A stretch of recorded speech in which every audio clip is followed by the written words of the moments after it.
Hi everybody, today is June 3rd, 2012. I had reported about this new rabies virus which is airborne and basically spread like the flu. It was reported here in the United States back in 2008 by the National Geographic. Now here's a report of a civet in Tanzania which had the same virus. It says here a case of a child being bitten by a rabid civet has led researchers to a new species of virus that causes rabies. The new species is sufficiently different from other rabies viruses that it is not yet clear whether current vaccines are effective against it.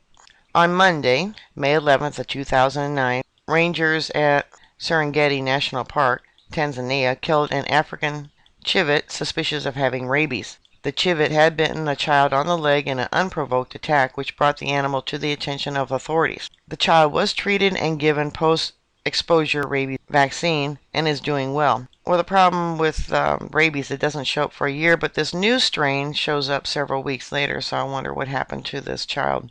It spreads more rapidly and it's jumping species. When people catch it, they become very violent, mad, and start chewing on other people. Thus, the new name that we were giving it as the zombie rabies. It was later confirmed that the civet did have rabies, but it was caused by a virus related to, yet significantly different from previous known rabies viruses. It goes into the technical aspects, how it can affect all mammals, and is epidemic, particularly among dogs in many countries around the world, including Tanzania. Rabies has not been detected in the Serengeti area since 2000. However, thanks to a mass vaccination campaign of dogs and cats in local villages.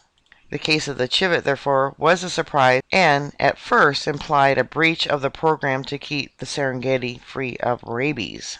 Research published online last month showed that the civet was infected not with the rabies virus, however, but with a new type of rabies, most closely related to one found in bats in Eastern Europe. Now, this is how they say it got spread here in the United States, was by bats. The new virus has been named after the ward in Serengeti National Park where the civet was killed.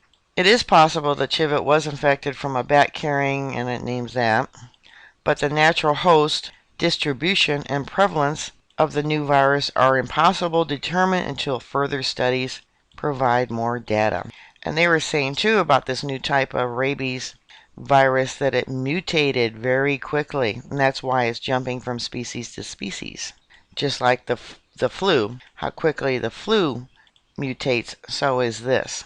And they seem to believe that it is transmitted not by biting, but through the air, even though this child was bitten. But many of these animals are catching it from other animals that have it, and they're just living together, sharing the same areas.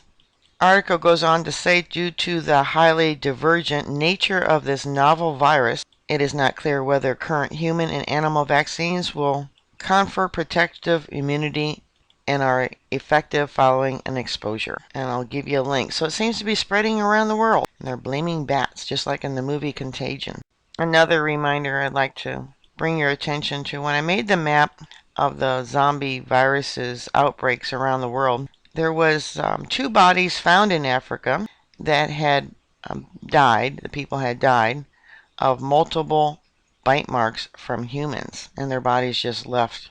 So I don't know, it's kind of a coincidence, I think, and I don't believe in coincidences. But being airborne, who knows how it got there. Alright, bookmark my site. I'll keep you up to date. Stay safe, and I'll talk to you later. God bless y'all. Bye.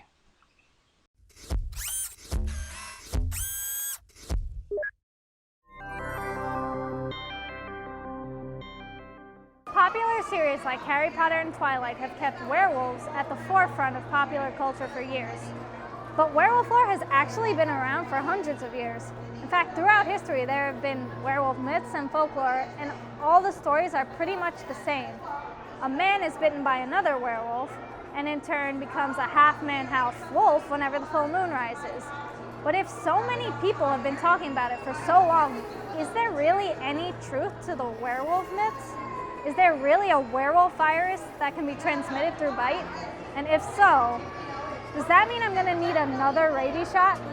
Here's everything you need to know about the werewolf virus.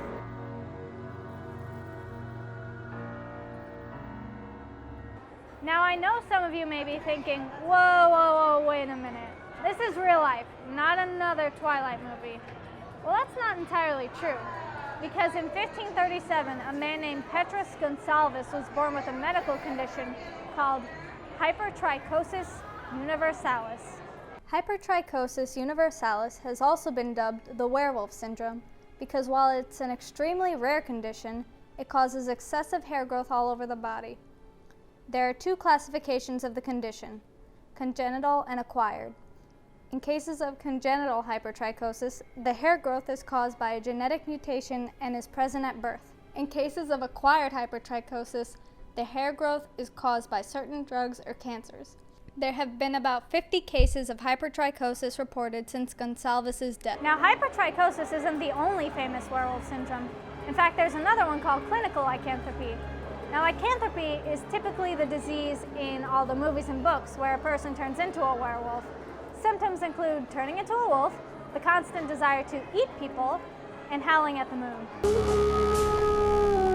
Now, clinical lycanthropy, emphasis on the clinical aspect of it, is a psychological disorder where a person believes that he or she can turn into an animal. You feeling all right, Mr. Kopechny? I don't know. It's starting to feel strange.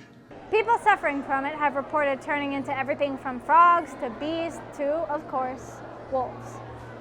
So yes, there are werewolf syndromes that cause symptoms similar to that of turning into a werewolf. However, none of these actually turn a human into a wolf, and none of these are transmitted through bite. So to answer the big question, is there really a werewolf virus that can be transmitted through bite? The answer is no, there isn't. So sorry, Team Jacob fans, it's not real. If you're interested in the science side of horror, make sure to check out the New York Hall of Science website for more Halloween-related events. In the meantime, have a happy Halloween, everyone. Ah, no!